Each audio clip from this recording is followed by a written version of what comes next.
Dari awal tadi sudah saya singgung bagaimana kemudian yang terjadi. Sekali lagi saya akan umumkan ini merupakan hasil dari quick count ataupun juga hitung cepat. Bagaimana para wakil PDI Perjuangan ataupun juga pasangan yang mereka usung, kami akan fokus berbicara mengenai dua daerah, yaitu Jawa Tengah yang memang selama ini disebut sebagai kandang mereka, kandangnya Banteng, tapi ternyata hasilnya kurang bersahabat atau hasil quick count-nya tidak seperti yang diinginkan. Sementara di Jakarta malah berjaya. Kalau kita bisa lihat di belakang saya, ini adalah dua pasangan calon yang memang kondisinya ataupun juga hasil dari quick count-nya ini berbeda.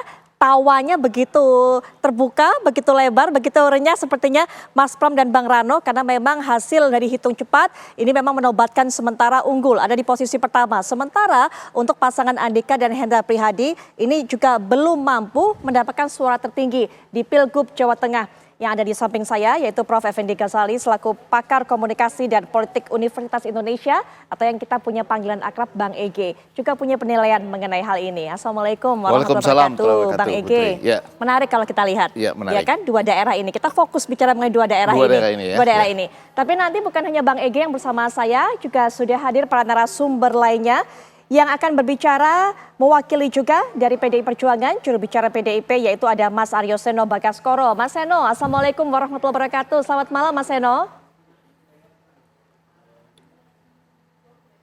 Selamat sore Mbak Putri. Baik. Terima kasih. Ya, dan kita juga masih kayaknya mic-nya belum dibuka nih. Oh, baru kebuka, baik. baru terbuka. Kami sih sudah bisa mendengar suara Mas Seno. Mas Seno sudah bisa mendengar suara kami? Baik, kita coba perbaiki kembali. Bisa dengar suara dari studio, mohon maaf.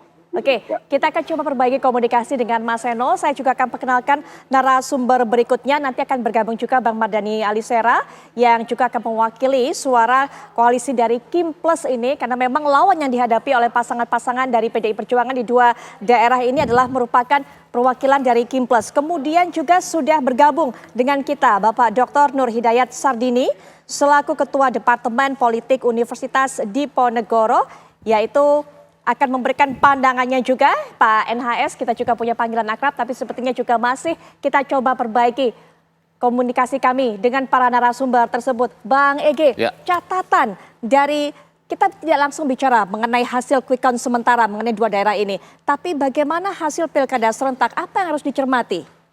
Secara umum pilkada serentak tentu saja ini adalah nggak tahu ya, sejauh atau sependek pengetahuan saya, ini adalah pilkada serentak yang dilaksanakan satu-satunya mungkin di dunia itu langsung menyambung sesudah pilpres.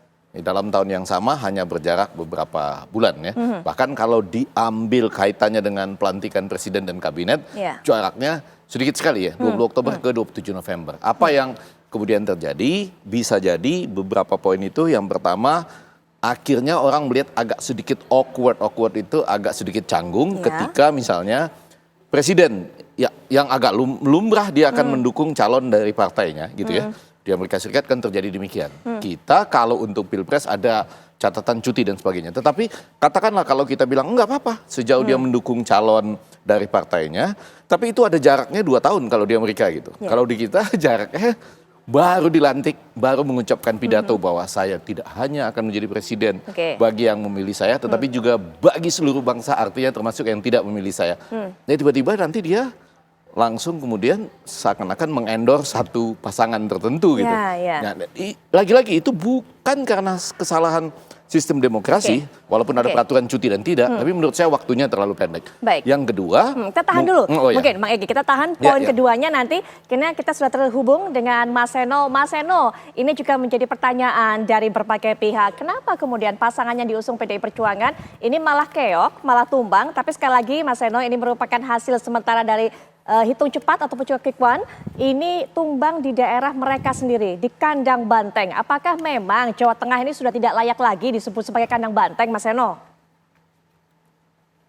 Ya, terima kasih Mbak Putri. Jadi kalau kita melihat bagaimana dinamika di Jawa Tengah, tidak hanya di Jawa Tengah ya, tapi kalau kita melihat di Sumatera Utara, lalu di Banten, lalu di berbagai daerah-daerah yang lain, memang pilkada ini tidak bisa dilepaskan dari situasi beberapa bulan yang lalu, yang kita seluruh Indonesia menyaksikan bahwa ada upaya-upaya untuk melayani ambisi kekuasaan dari mantan penguasa yang namanya Pak Jokowi. Itu dalam konteks ini kemudian ingin mengupayakan agar pilkada-pilkada itu bisa dikondisikan dengan sedemikian rupa. Maka pada waktu itu berapa bulan yang lalu harus kita ingat bahwa ada berbagai gelombang kritisisme dari masyarakat, berbagai gelombang kritik tentang yang itu memuncak dalam konteks peringatan darurat terkait dengan undang-undang di MK dan lain sebagainya. Nah dalam konteks itu saya rasa kita bisa menggambarkan hasil dari pilkada yang terjadi saat ini, itu spiritnya masih terbawa itu. Bagaimana skenario besar itu waktu itu mengupayakan agar bisa terjadi berbagai macam daerah pilkada diupayakan paslon tunggal. Maka paslon-paslon itulah yang dikondisikan untuk bisa menang. Dan hari ini kita mendapat berbagai laporan bahwa di lapangan pengondisian itu terjadi dengan sedemikian rupa. Di Jawa Tengah misalnya laporan ketegangan itu muncul paling menonjol di Solo dan di Boyolali misalnya. Berbagai laporan terkait dengan pelanggaran-pelanggaran netralitas, berbagai laporan tentang intimidasi, berbagai laporan tentang mobilisasi kekuatan dan sumber daya negara, itu masuk ke kami dan sedang kami proses dan akumulasikan semuanya untuk kemudian dilakukan langkah-langkah yang prosedural dan konstitusional untuk melakukan perlawanan secara terukur terhadap itu semua. Kenapa begitu? Karena kami masih setia pada prinsip yang sama, yaitu sebenarnya pilkada ini harusnya adalah sarana kedaulatan rakyat. Waktu momentum yang terbaik untuk meregenerasi kepemimpinan, mencari pemimpin yang terbaik, dan harusnya rakyat bisa memilih dengan bebas dan merdeka. Tetapi di berbagai tempat yang terjadi kan sebaliknya. Ini berbagai upaya untuk menyeragamkan pilihan rakyat, untuk mendorong dengan cara-cara yang di luar koridor konstitusional, itu dilakukan dengan sedemikian rupa menggunakan sumber daya negara. Nah oleh karena itu saya rasa kalau hari ini apakah Jawa Tengah kandang banteng atau enggak salah kalau ada yang bilang bahwa mungkin bukan kandang banteng murni, tetapi kandang bansos ini jadinya kalau dalam konteks pilkada. Karena kalau bicara pileg sebenarnya PDI Perjuangan masih bisa dibilang punya kandang di Jawa Tengah. Kita masih dipercaya memenangkan pileg kemarin kan. Tapi dalam kondisi kami di pilkada dikeroyok oleh mayoritas partai, semua partai melawan kita, dan kami mendapatkan angka di atas 40%.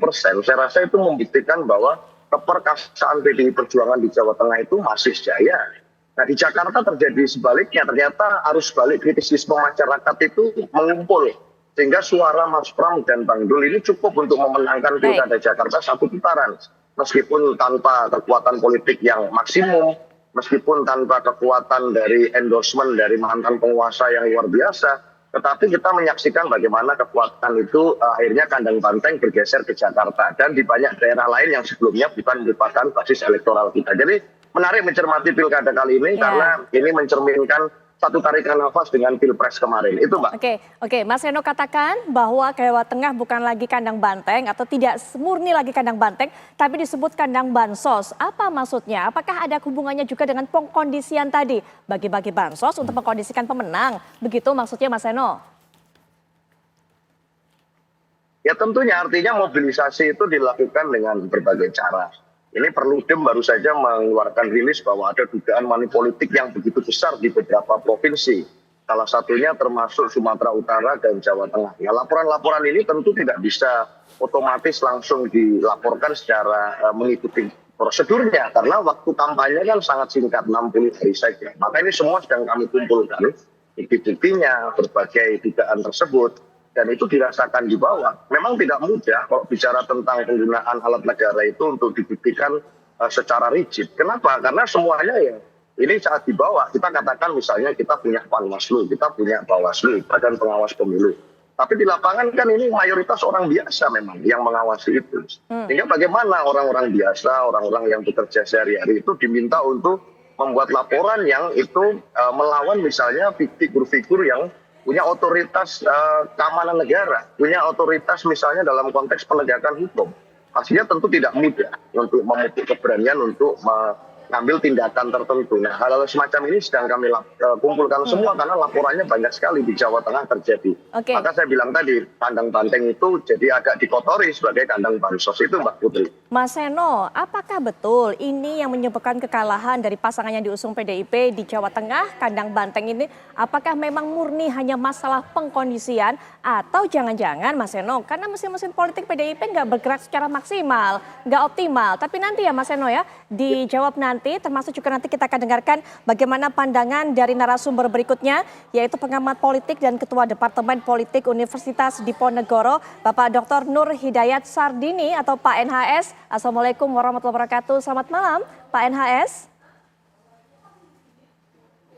Ya, kami coba akan menghubungi kembali Pak Nur Hidayat Sardini untuk bisa bergabung kita di perbincangan di segmen selanjutnya. Tetaplah bersama kami di Apa Kabar Indonesia Malam.